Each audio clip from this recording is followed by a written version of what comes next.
ಸರ್ಕಾರಕ್ಕೆ ಟಾರ್ಗೆಟ್ ಆದ್ರ ಕೆಆರ್ಪುರಂ ಶಾಸಕ ಭೈರತಿ ಬಸವರಾಜ್. ಭೈರತಿ ಜಾಮೀನು ರದ್ದು ಕೋರಿ ಸರ್ಕಾರ ಕೋರ್ಟ್ಗೆ ಅಪೀಲು.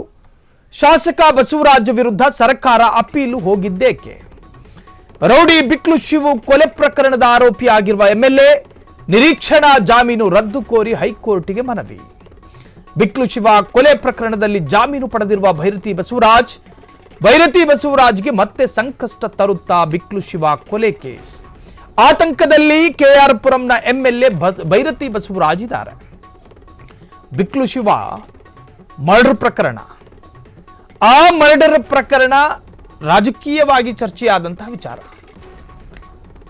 ಸರ್ಕಾರಕ್ಕೆ ಟಾರ್ಗೆಟ್ ಆಗಿದ್ದಾರೆ ಹಾಗಾದ್ರೆ ಕೆಆರ್ಪುರಂನ ಶಾಸಕ ಭೈರತಿ ಬಸವರಾಜ್ನನ್ನ ಗುರಿಯಾಗಿಸಿಕೊಂಡೇ ಈ ಕೊಲೆ ಪ್ರಕರಣದಲ್ಲಿ ಸಿಲುಕಿಸಲಾಯಿತಾ ಎನ್ನುವಂತಹ ಕೆಲವೊಂದು ಚರ್ಚೆಗಳು. ಹಾಗಾದ್ರೆ ಸರ್ಕಾರ ಪ್ರತ್ಯೇಕವಾಗಿ ಭೈರತಿ ಬಸವರಾಜರನ್ನ ಟಾರ್ಗೆಟ್ ಮಾಡ್ತಾ ಭೈರತಿ ಜಾಮೀನು ರದ್ದು ಕೋರಿ ಸರ್ಕಾರ ಕೋರ್ಟ್ಗೆ ಅಪೀಲ್ ಮಾಡಿದೆ.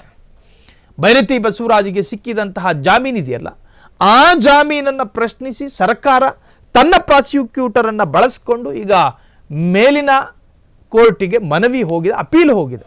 ಆ ಜಾಮೀನನ್ನು ರದ್ದುಪಡಿಸಬೇಕು ಅಂತ ಹೇಳಿ ಶಾಸಕ ಬಸವರಾಜ್ ವಿರುದ್ಧ ಸರ್ಕಾರ ಅಪೀಲು ಹೋಗಿದ್ದೇಕೆ? ರೌಡಿ ಬಿಕ್ಲು ಶಿವ ಕೊಲೆ ಪ್ರಕರಣದ ಆರೋಪಿಯಾಗಿದ್ದ ಎಂಎಲ್ಎ, ಬಿಜೆಪಿಯ ಎಂಎಲ್ಎ ನಿರೀಕ್ಷಣಾ ಜಾಮೀನು ರದ್ದು ಕೋರಿ ಹೈಕೋರ್ಟಿಗೆ ಮನವಿ.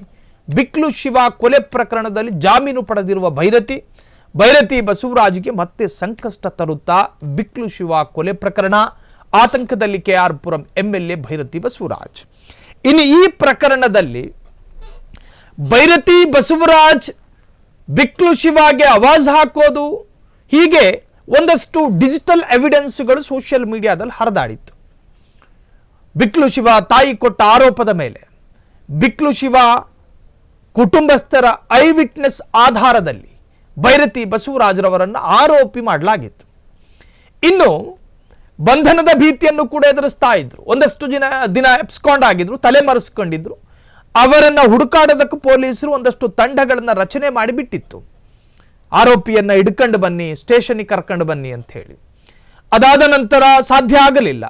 ಭೈರತಿ ಬಸವರಾಜ್ ತೆರೆ ಮೇರೆಯಲ್ಲಿ ಕೂತ್ಕೊಂಡೇ ಜಾಮೀನಿಗೆ ಅಪ್ಲೈ ಮಾಡಿದ್ರು. ಅದಾದ ಮೇಲೆ ಕೆಳ ನ್ಯಾಯಾಲಯ ರಿಜೆಕ್ಟ್ ಮಾಡ್ತು. ಆದರೆ ಮೇಲಿನ ನ್ಯಾಯಾಲಯವು ಕೂಡ ಅದನ್ನು ಮಂಜೂರು ಮಾಡಿ ಜಾಮೀನು ಕೊಡ್ತು. ಈಗ ಅವರಿಗೆ ನಿರೀಕ್ಷಣಾ ಜಾಮೀನು ಮಂಜೂರು ಆಗಿದೆ, ಆಂಟಿಸಿಪೇಟರಿ ಬೇಲು. ಹಾಗಾಗಿ ಅವರನ್ನು ಈಗ ಅರೆಸ್ಟ್ ಮಾಡೋದಕ್ಕೆ ಬರೋದಿಲ್ಲ.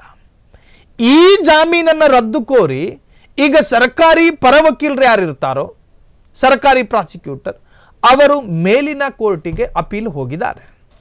ಒಂದು ಕ್ರಿಮಿನಲ್ ಪ್ರಕರಣದ, ಹೀನಸ್ ಪ್ರಕರಣ, ಗಂಭೀರವಾದ ಪ್ರಕರಣದ ಆರೋಪವನ್ನು ಹೊತ್ಕೊಂಡಿರ್ತಕ್ಕಂತಹ ಆರೋಪಿ ಭೈರತಿ ಬಸವರಾಜ್ ವಿರುದ್ಧ ಬಿಕ್ಲು ಶಿವ ಮರ್ಡರ್ ಪ್ರಕರಣ ದಾಖಲಾಗಿದೆ. ಅದರ ಆರೋಪವನ್ನು ಹೊತ್ಕೊಂಡು ತಿರುಗಾಡ್ತವ್ರೆ. ಆ ತರಹದ ಒಂದು ಸೆನ್ಸಿಟಿವ್ ಕೊಲೆ ಪ್ರಕರಣದ ಆರೋಪಿಗೆ ಜಾಮೀನು ಕೊಡಕೂಡ್ದು, ಅವರ ಜಾಮೀನು ತಕ್ಷಣ ರದ್ದು ಮಾಡಬೇಕು ಅಂತ ಹೇಳಿ ಸರ್ಕಾರ ಹೊರಟಿರುವಂತಹದ್ದು.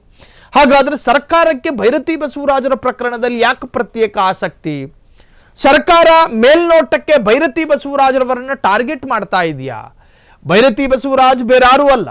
ಈ ಹಿಂದೆ ಕಾಂಗ್ರೆಸ್ನಲ್ಲಿ ಅದೆಷ್ಟೋ ವರ್ಷಗಳ ಕಾಲ ಸೇವೆ ಸಲ್ಲಿಸಿದವರು, ಸಿದ್ದರಾಮಯ್ಯರ ಪರಮಾಪ್ತ ಬಳಗದಲ್ಲೂ ಕೂಡ ಗುರುತಿಸಿಕೊಂಡವರು, ಕಾಂಗ್ರೆಸ್ಸಿನ ಅದೆಷ್ಟೋ ಪ್ರಭಾವಿ ನಾಯಕರ ಜೊತೆ ಒಡನಾಟ ಇಟ್ಕೊಂಡವರು. ಈ ತರಹದ ವ್ಯಕ್ತಿಗೆ ಕಾಂಗ್ರೆಸ್ ಪ್ರೇರಿತವಾದ ಸಪೋರ್ಟ್ ಸಿಗುತ್ತೆ ಅಂತ ಅಂದಾಜು ಮಾಡಲಾಗ್ತಾ ಇತ್ತು. ಆದರೆ ಕಾಂಗ್ರೆಸ್ ಎಲ್ಲೋ ಒಂದು ಕಡೆ ತನ್ನ ವಕೀಲರನ್ನ ಬಿಟ್ಟು ಮೇಲಿನ ಕೋರ್ಟಿಗೆ ಅವರ ಜಾಮೀನನ್ನು ರದ್ದು ಮಾಡಬೇಕು ಅಂತ ಹೇಳಿ ಅಪೀಲು ಹೋಗಿರುವಂತಹ ವಿಚಾರ ಈಗ ಬಹಳಷ್ಟು ಸಂಚಲನವನ್ನು ಮೂಡಿಸಿದೆ. ಕ್ಷಣ ಕ್ಷಣದ ಸುದ್ದಿಗಳಿಗಾಗಿ ಫ್ರೀಡಂ ಟಿವಿ ಸಬ್ಸ್ಕ್ರೈಬ್ ಮಾಡಿ, ಲೈಕ್ ಮಾಡಿ ಹಾಗೂ ಫಾಲೋ ಮಾಡಿ. ಹೊಸ ಸುದ್ದಿಗಳ ನೋಟಿಫಿಕೇಶನ್ಗಾಗಿ ಬೆಲ್ ಐಕಾನ್ ಮೇಲೆ ಕ್ಲಿಕ್ ಮಾಡಿ.